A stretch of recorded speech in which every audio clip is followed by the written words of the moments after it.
In this introductory video, learn about options for diverting organic waste and using finished compost in your community.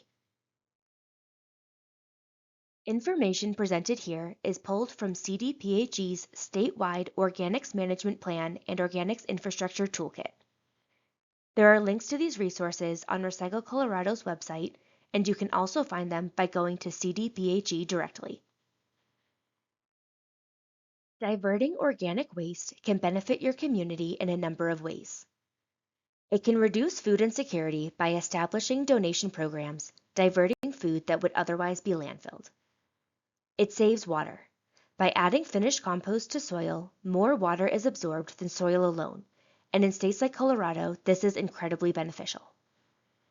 It extends the lifespan of your local landfill by simply sending less waste. Finally, it avoids generating greenhouse gas emissions. All waste, even organic, when sent to landfill, emits methane and nitrous oxide, gases far more potent than carbon dioxide. End products created from organics waste can be used at any scale by a range of end users. Compost is a valuable soil amendment, not only absorbing more water than soil alone, but it's also effective in sequestering carbon.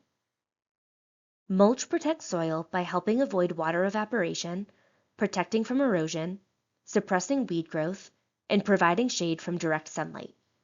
These benefits can extend to homes as well as public spaces. Biochar is a carbon-rich char made from precise burning of organic matter. It traps water and nutrients, provides a habitat for beneficial microorganisms, and can even promote plant growth by balancing soil pH levels. A crucial step in establishing a composting program in your community is figuring out the organics collection and sorting process. There are many ways to collect organics from the municipal solid waste stream and limit and remove contamination. This chart evaluates different methods for collection. You can see here that the three main considerations are the generators, materials being collected, and the population of your community. You can use this chart and the other information in the toolkit to decide what is best in your location. It's important to keep the organics waste stream free of contaminants. You can see from this chart that prevention is the most preferred option. While there are other options, the method you ultimately choose will depend on your community. The unique landscapes, climates, and industries in Colorado mean there are some specific considerations to take. There are options for processing technologies for your organics waste, as well as considerations to keep in mind when deciding on processes in your community. Anaerobic digestion breaks down organic waste to make biogas that can be burned for energy in place of burning fossil fuels. Currently, it is not commonly used for managing municipal organic waste in Colorado, but when done properly, it emits little to no methane and reduces the need for dependence on fossil fuels. Composting breaks down organic waste into a useful end product. Finished compost can replace chemical fertilizers, helping reduce greenhouse gas emissions and improving the efficiency of your soil. Finally, biochar is a charcoal-like carbon-rich material made by heating organic waste. Its properties vary depending on the specific feedstock the production process used. It helps soil retain water and nutrients, and it also absorbs pollutants and certain gases. Tourism is a multi-billion-dollar industry in Colorado and has its own set of considerations. Many ski resorts and the National Ski Areas Association have signed the Sustainable Slopes Pledge. Even if you're not a member, it can provide useful guidelines for best practices. Waste audits and management plans should be included in all event and festival organization. In 2023, there were 7.8 million visitors to Colorado state parks. Planning for large crowds and managing waste streams is important for preserving these areas. Facility location, type, and permitting requirements are all considerations for establishing a processing facility. The toolkit outlines state versus local regulations, types of facilities, and guidance on choosing a location for a processing site.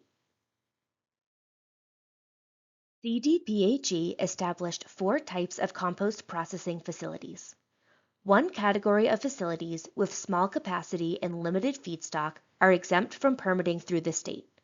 For Class 1, 2, and 3 facilities, permits are required, but since permitting is a joint effort between local governments and the state, requirements vary between locations.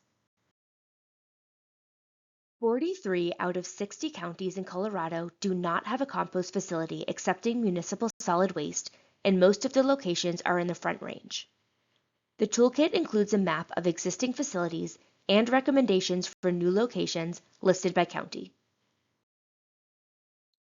Thoughtful policies support successful organics diversion, each with their own costs and benefits.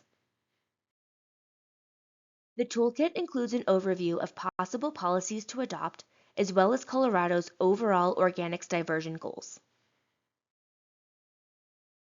Policy suggestions are broken into categories by process step, material, sector, location type, impact, and whether they are already implemented in Colorado.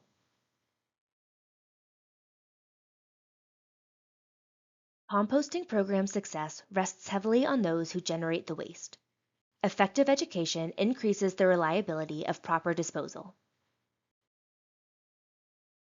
Education plans should include tailored information for each sector, such as commercial or residential, which materials are accepted for composting, and a communication style that best fits your audience. Use the toolkit or follow the links on the following slides for more resources and guidance on next steps. A clickable, shareable copy of this deck is available on Recycle Colorado's website. There are Colorado-specific resources, federal, nonprofit, and private organizations and other tools, and funding opportunities, all available to help you. Please reach out to Recycle Colorado using the email address below for questions or guidance. Thank you.